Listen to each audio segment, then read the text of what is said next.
सुप्रभात बच्चों, आज हम हिंदी व्याकरण का पाठ 5 लिंग पढ़ेंगे। पहले की कक्षाओं में हमने जाना लिंग क्या होता है, लिंग के कितने भेद होते हैं और लिंग को हम किस प्रकार पहचान सकते हैं। हमने पुल्लिंग लिंग की पहचान के बारे में पढ़ा था और साथ ही हमने स्त्रीलिंग की पहचान के बारे में पढ़ा था। आज हम जानेंगे लिंग परिवर्तन संबंधी नियमों के बारे में।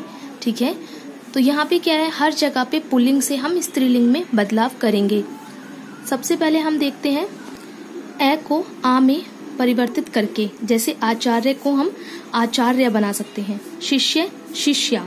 ठीक है, आप देख सकते हैं आ का इसमें प्रयोग हो रहा है ए की जगह पे। ए और आ को ई में परिवर्तित करके, जैसे पुत्र पुत्री, घोड़ा घोड़ी। ठीक है, ए का ई में, आ का ई में। ठीक है, इसी प्रकार ए तथा आ का आ को इया करके, जैसे बंदर बंदरिया, गुड्डा गुड़िया। व्यवसायवाचक, जातिवाचक तथा उपनामवाचक शब्दों में इन या आइन जोड़ने से, व्यवसायवाचक यानी व्यक्ति जो व्यवसाय करता है उस व्यवसाय अनुसार हम उसको एक नाम दे देते हैं। पूरी समूह मतलब एक जाति, पूरी जो जाति होती है उसके हिसाब से हम नाम देते हैं, या उसका कोई उपनाम हो जाता है तो उनमें हम क्या इन या आइन जोड़ देते हैं। जैसे धोबी, धोबी क्या करता है, कपड़े को धोने का काम करता है, धोने के काम के कारण ही उसे धोबी कहा जाता है, यानी व्यवसायवाचक है। जातिवाचक इस प्रकार क्योंकि धोबी हम उस प्रत्येक व्यक्ति को कहते हैं जो कपड़े धोने का काम करता है। ठीक है, और ये इनका उपनाम भी हो सकता है। जैसे धोबी का हो जाएगा धोबिन, क्या बोला था इन्होंने, इन या आइन जोड़कर। ठीक है, इन हलवाई जो मिठाइयों का काम करता है, ठीक है, इसको हलवाई को क्या बोलेंगे, हलवाइन। ठीक है, देखिए इन धोबिन, आइन हलवाइन। ठीक है, संबंध जाति तथा उपनाम शब्दों में आनी या आणी जोड़ने से संबंध होते हैं, जैसे कि हमारे आपस में एक दूसरे से जो संबंध होते हैं, जैसे देवर। ठीक है, एक संबंध है। जाति मतलब कि वो व्यक्ति जो पति का छोटा भाई होगा वो देवर ही कहलाएगा। ठीक है, तो पूरी एक जाति हो जाती है इनकी। तो हम क्या कहते हैं, इनमें क्या जोड़ते हैं, हम आनी या आणी जोड़ते हैं। जैसे देवर में देवरानी, ठीक है, क्षत्रिय में क्षत्राणी। ठीक है, प्राणीवाचक और जातिवाचक संज्ञाओं में नी जोड़कर, जैसे प्राणीवाचक जैसे ऊंट। ठीक है, ऊंट किसे कहते हैं, प्रत्येक वो प्राणी जो रेत में चलने में सक्षम है। ठीक है, और जो बहुत ऊंचा होता है, जिसकी 4 टांगे होती हैं, इस तरह से हम बता सकते हैं, तो उसे हम ऊंट कहते हैं। यानी कि ऐसे ये होगी पूरी जाति। ठीक है, ऊंट, ऊंट का क्या होगा, ऊंटनी, भील का भीलनी, शेर का शेरनी।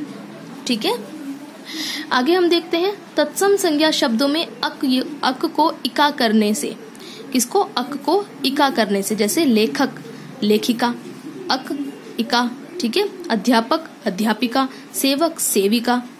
ठीक है, तत्सम शब्दों में मान और वान को क्रमशः मति और वति करने से, क्या कहा इन्होंने, मान और वान को मति और वति करने से। अभी मान का देखते हैं हम, बुद्धिमान बुद्धिमती। वान का देखें तो पुत्रवान पुत्रवती।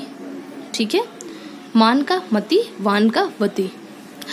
इन्हीं प्रत्यय जोड़ने से ए और ई का इनी या इणी होगा। ठीक है, इन्हीं प्रत्यय जोड़ने से, जैसे यशस्वी का क्या होगा, यशस्विनी, ई इनी। ठीक है, स्वामी स्वामिनी, मनोहारी मनोहारिणी। ठीक है, ई का इणी हो जाएगा, मनोहारी मनोहारिणी।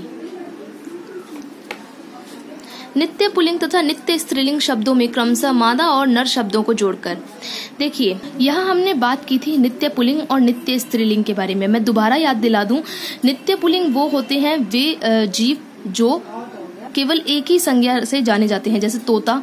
ठीक है, वो हमेशा तोता ही कहा जाएगा। अगर वो उसमें मादा यानी स्त्रीलिंग है तो उसके नाम तोता के आगे हम मादा लगा देंगे। इसी प्रकार स्त्रीलिंग में गिलहरी, ठीक है, या मछली। ठीक है, तो इसमें क्या है, अगर वो नर है यानी वो पुल्लिंग में है तो उसके आगे हम नर लगा देंगे, पर रहेगी वो मछली ही।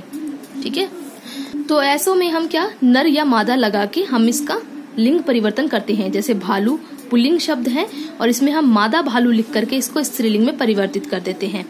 जैसे मक्खी स्त्रीलिंग शब्द है, इसमें हम नर आगे लगा करके इसको पुल्लिंग में परिवर्तित कर देते हैं। ठीक है, हिंदी में कुछ पुल्लिंग शब्द अपने स्त्रीलिंग शब्दों से भिन्न होते हैं। ठीक है। पुल्लिंग शब्द जो होते हैं वो स्त्रीलिंग शब्दों से भिन्न होते हैं। जैसा कि अभी तक हमने देखा था कि उनमें कुछ ही प्रत्यय जोड़ने से वो परिवर्तित होकर स्त्रीलिंग में बदल जाते थे, पर लेकिन यहाँ पे पूरे शब्द ही अलग होते हैं। जैसे पिता का माता, पिता का पिति नहीं होगा या पितियाइन नहीं होगा, सीधे माता हो जाएगा। ससुर का सास हो जाएगा, राजा का रानी हो जाएगा। इस प्रकार ये पूरे ही शब्द अलग होते हैं। कुछ सर्वनाम शब्दों का लिंग परिवर्तन निम्न प्रकार से होता है, ठीक है। कुछ सर्वनाम होते हैं जैसे कि तेरा, मेरा, मैं, मुझे, ठीक है, इस प्रकार। तो मेरा का हो जाएगा मेरी, तेरा का हो जाएगा तेरी, तुम्हारा हो जाएगा तुम्हारी, उनका उनकी, उसका उसकी, आपका आपकी, ठीक है। तो ये सर्वनाम शब्दों में भी लिंग का परिवर्तन होता है। तो बच्चों ये थे परिवर्तन जो हमने पढ़े हैं, समझे हैं। आप इन्हें घर पे खुद से करने का अभ्यास करें। अगर आपको किसी भी प्रकार की कोई परेशानी आती है तो मुझे व्हाट्सएप पे मैसेज करके पूछ सकते हैं।